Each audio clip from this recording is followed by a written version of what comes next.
아니 그러면 친구의 어머님은 그럼 자기 아들의 친구가 미성년자인데 데려다가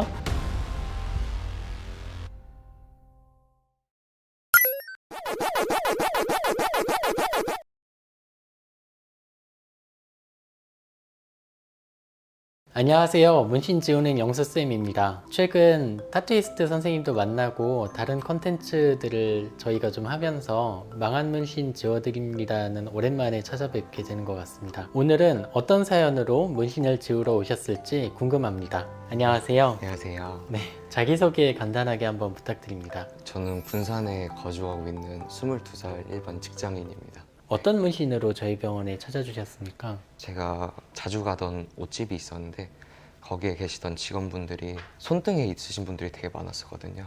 그래서 저도 제 긴팔 입으면 되겠지 그런 마음에 손등에 새겨서 그렇게 계속 지나다 보니까 망한 문신 만들어가고 이렇게 검정색으로 완전 덮은 문신이 돼서 네. 근데 이제 제 언뜻 드는 생각은 네. 긴팔을 입으셔도 네. 손등 부위는 잘 보이는 부위 아니세요? 사실 지인이나 저랑 같이 지내는 사람들이 아니라면 그냥 어. 주머니에 손 넣거나 하면은 예. 잘 안 보여서 그런 마음에 예. 상관없을 거라고 생각했어요. 사실 그 타투를 언제 하셨는지 여쭤봐도 될까요? 제가 고1 때 봄에 처음 시작했고요. 문신을 다 덮기 시작한 거는 가을쯤, 17살 가을쯤에 했던 것 같습니다. 둘 다 미성년자 때 하신 거네요. 네, 그렇죠.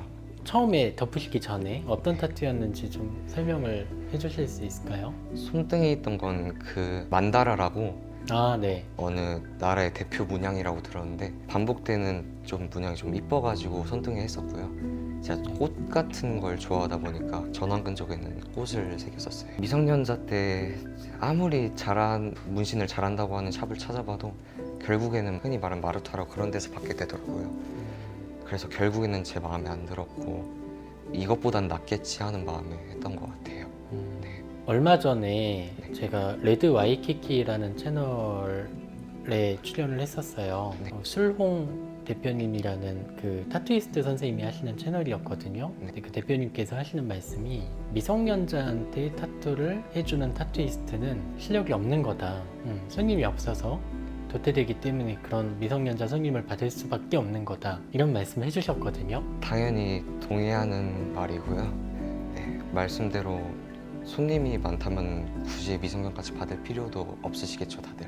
사실 제가 첫 문신이 여기 손등이 아니라 네. 지금 목에 있는 레터링이거든요. 네. 그때는 이제 제가 학교도 안 다니고 있었고 부모님도 좀 약간 워낙 트이신 분이라서 문신을 계속 몇 달 동안 하고 싶다고 네. 그때도 맨 처음에 손등에 하고 싶다고 했었거든요. 네, 서로 이렇게 합의 보면서 이제 목으로 정해서 목에다 첫 작업을 받았는데 타투를 받고 싶다라고 말씀을 하셨더니 어머님께서 같이 타투샵에 같이 가셨습니까 그때? 네, 같이 갔습니다. 같이 가셔서 타투를 받을 수 있게 그렇게 해주셨군요. 네, 제 그때 상황, 약간 환경에 따라서 네. 어머님도 그냥 잡고 싶은데 놓으셨던 거라고 생각해요. 제가 학교도 계속 중학교 때부터 안 가고 고등학교는 입학을 안 하겠다고 하고 그냥 제가 계속 쪼르니까 그냥 어머님도 포기하셨던 것 같고 네, 너무 그렇게 막 프리하시고 저를 생각 안 하시는 분은 아니지만 그렇게 말씀하시니까 조금 이해가 되기도 하네요. 그때 이제 사연자분께서 조금 방황의 시기였는데 이제 부모님 입장에서는 이거라도 해주면 조금 나을까 싶은 그런 마음도 없진 않으셨을 것 같아요. 목에 있는 그 레터링 타투 있잖아요. 네. 그때 그 타투를 하셨던 선택에 대해서는 뭐 후회를 하시거나 그러진 않으세요? 저는 이 문신을 해서 후회다, 저 문신을 새겨서 후회다 이런 것보다는 네. 문신 자체를 접한 게 좀 후회거든요. 저는 지난 5년 동안 단 한 번도 후회를 안 한 적이 없어요. 원래 제가 눈치를 많이 보는 성격인데 더 밖에 나가기 싫어지고 또 제가 왼손잡이인데 밥집을 가면은 옆에 사람이 있으면 오른손으로 먹거든요. 그 정도로 눈치 보이고 네, 너무 그냥 후회돼요, 그런 점이. 네. 팔에 타투를 받기로 결심을 하셨을 때 네. 어떤 경로로 타투샵을 찾아가시게 되셨어요? 맨 처음에는 이제 그때도 인스타를 많이 했었는데 인스타에서 보이는 뭐 잘하는 문신집이나 유명한 문신 여기저기 다 DM으로 찔러보면서 좀 다 물어봤는데 역시 그때도 미성년자 작업해 주신 분들은 잘하는 분들 중에서는 없던 것 같아서 이렇게 돌고 보다가 이제 친구한테 문신을 하고 싶다고 말을 했었는데 딱 그때 마침 친구네 어머님이 그 작업실을 차리게 돼서 아 일단은 제가 문신을 바로 새길 수 있으니까 어린 마음에 저도 가서 그렇게 작업을 하게 됐어요. 아니 그러면 친구의 어머님은 그럼 자기 아들의 친구가 미성년자인데 네. 데려다가 경험이 많지 않으신 분인데 타투를 해주신 거군요. 네. 그때 친구 어머님한테 갔을 때는 제가 문신도 있고 예. 첫 문신은 이제 어머님한테 허락도 받고 했으니까 사실상 그쪽 어머님도 사실 문제가 없다고 생각을 하셨던 것 같아요. 그때 비용이 어느 정도 들었는지 여쭤봐도 될까요? 처음 손등에 했던 거는 15만 원 주고 했었고요. 예. 전완근에 새긴 장미꽃은 20만 원, 블랙암 전체로 덮은 거는 80만 원으로 기억하고 있어요. 모두 똑같은 데서 하셨어요? 아니면 각각 다른 데서 하셨습니까? 네, 지금까지 말씀드린 이 한쪽 팔에 있는 거는 다 한 곳에서 했습니다. 한 곳에서 하셨어요. 덮으시기로 결심하신 계기는 어떤 이유일까요?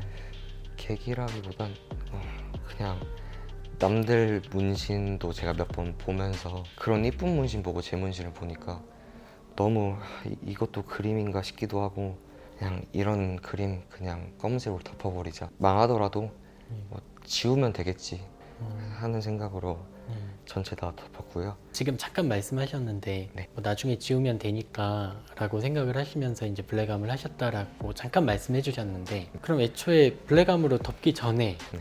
지우시면 되지 않았을까라는 생각도 들거든요. 블랙암을 계속 찾아보고 네. 저도 괜찮다고 생각해서 뭐 지금 이 문신도 똑같이 지울 수 있고 네. 커버업을 해도 나중에 또 똑같이 지울 수 있는데 네. 뭐 해보고 지우면 되지 않을까.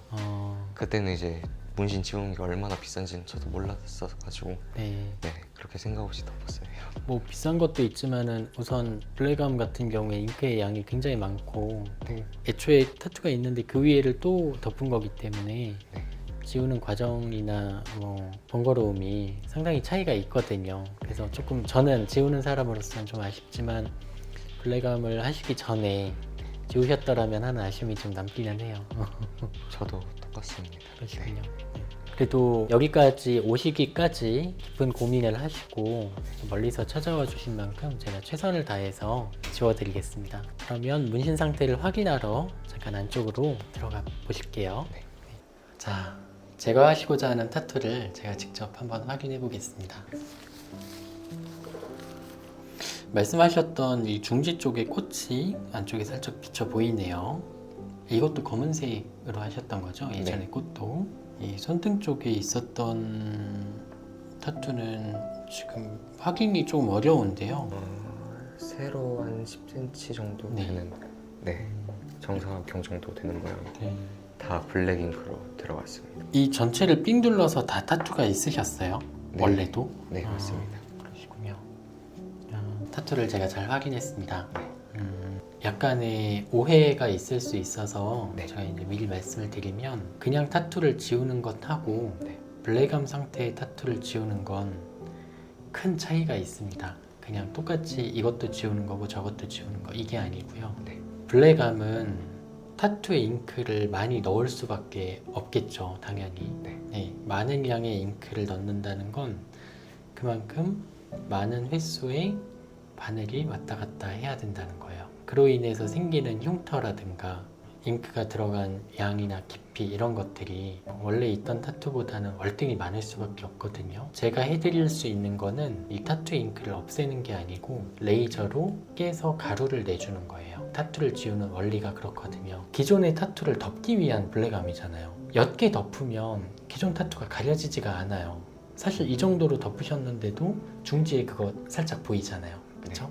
자세히 보면 살짝 보인단 말이에요. 이 정도로 깊게 넣어도. 그러니까 대부분의 블랙암의 타투를 갖고 계신 분들, 특히 커버업을 목적으로 한 블랙암은 잉크의 양이 월등히 많을 수밖에 없죠.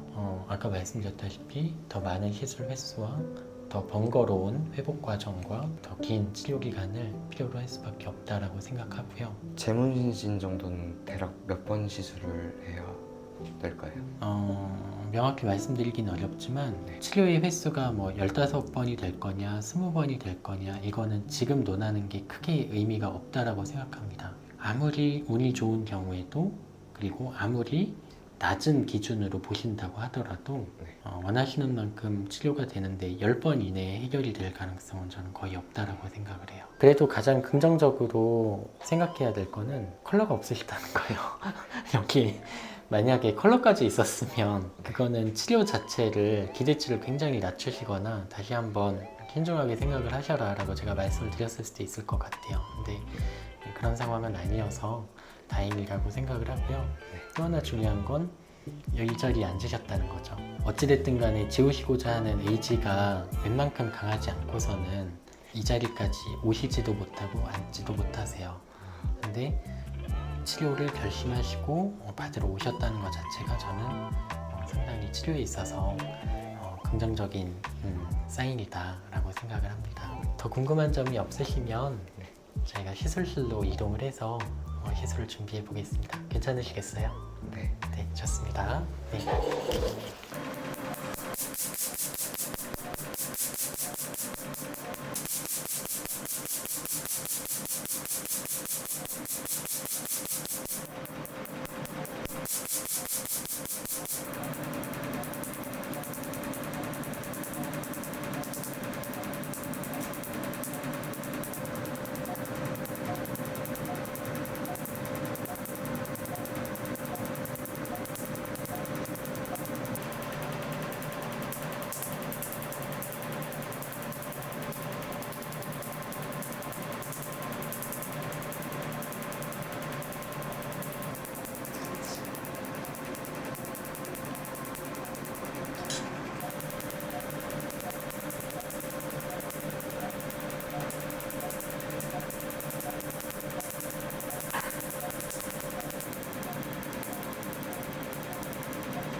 자, 시술이 끝났습니다. 아유, 너무 고생이 많으셨어요. 네, 감사합니다. 지금 몸이 좀 떨리시는 것 같은데 네. 혹시 제일 불편하신 점을 좀 여쭤봐도 되겠습니까? 그 화장도 뭐 수증기로 입어보긴 했는데 이것도 진짜 화상인 것 같아요. 아, 그러시군요.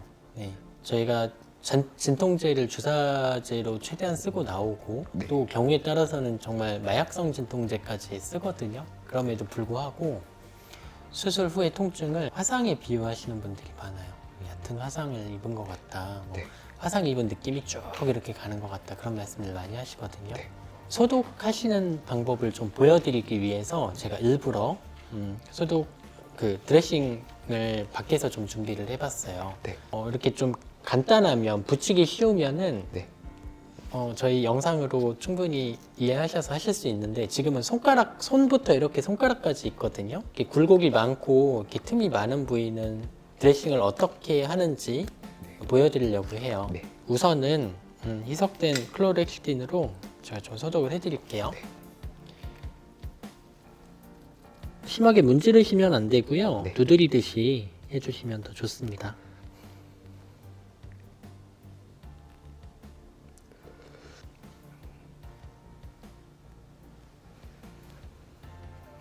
사실은 이제 이 손가락 부위를 제가 어떻게 하는지를 보여드리고 싶어서 이 손가락을 그냥 붕대로 감으면 여기가 이렇게 맞닿아서 손가락 사이사이가 되게 불편하세요. 그래서 이 거즈를 이렇게 풀어가지고 하나씩 이렇게 낍니다.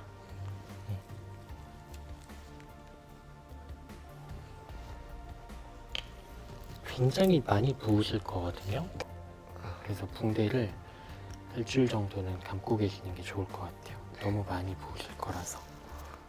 자, 이제 시술과 드레싱이 끝났습니다. 지금 좀 어떠신지 느낌을 말씀해 주시면 감사하겠습니다.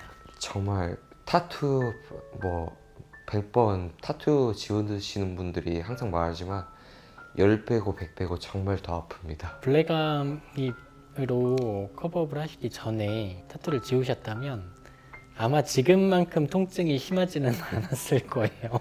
네, 당연히 동의합니다. 그래서 혹시라도 이제 블랙암으로 커버업을 하시는 거랑 아닌 거랑 지우는 데 있어서 큰 차이가 없다라고 생각을 하시는 분이 또 있으실까봐 말씀을 드리면 블랙암을 지우시는 게 훨씬 더 힘든 일입니다. 네. 통증을 비유하자면 네. 어떤 식의 통증이세요? 방금 끓인 온수를 팔에 들어붙는 느낌입니다. 방금 끓인 온수를 네, 팔에 들이붓는 느낌? 네. 네. 이 이상으로는 표현이 안 될 것 같습니다. 그렇군요. 네. 다음 시술은 네. 8주 뒤 정도가 적당할 거라고 생각이 돼요. 네, 2달이죠. 네. 지금이 7월이니까 9월쯤에 일정이 맞으실 때 연락을 주시면 저희가 예약을 잡아드리겠습니다. 너무 고생 많으셨습니다. 네. 네, 오늘 수고하셨습니다. 감사합니다. 네.